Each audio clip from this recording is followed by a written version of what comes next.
Now that the Jewish lobby has bludgeoned Chuck Hagel into submission, its malevolence needs to be undressed by the naked truth. Three Jewish lobbies in particular drive the abortion of America's democratic process: AIPAC, the ADL, and William Kristol's neocon Foreign Policy Initiative. Kristol drew the battle lines on Fox News Sunday, January 6, 2013, by censuring Obama for appointing as defense secretary a perceived opponent of the Jewish lobby, Chuck Hagel.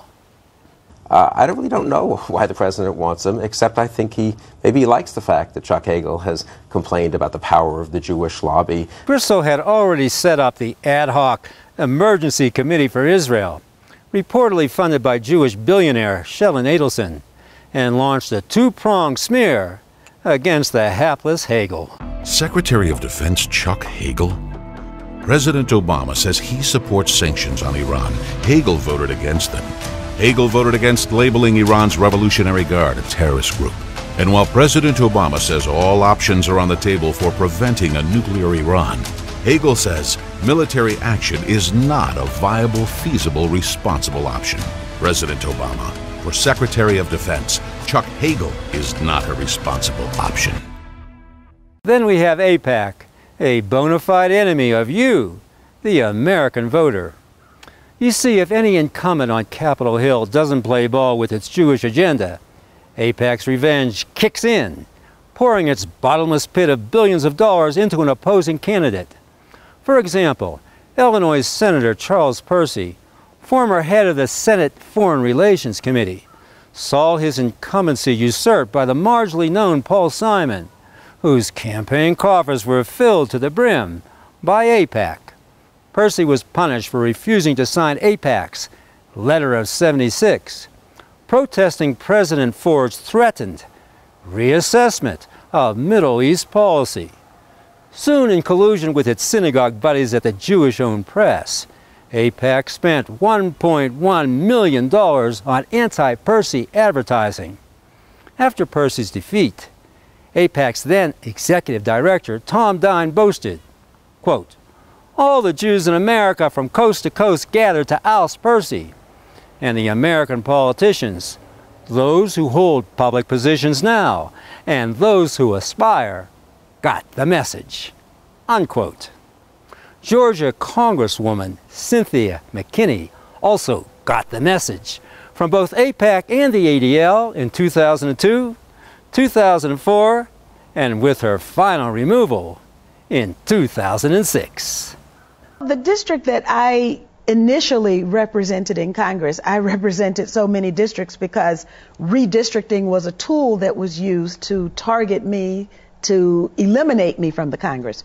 And with the assistance of the Anti-Defamation League, the district was dismantled. It generally takes about $250,000 minimum to take a case from filing up to the Supreme Court. What I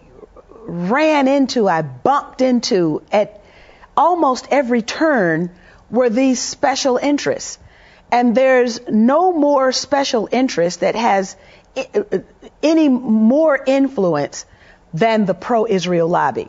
Every candidate for Congress at that time had a pledge. They were given a pledge to sign. And I was new on the scene.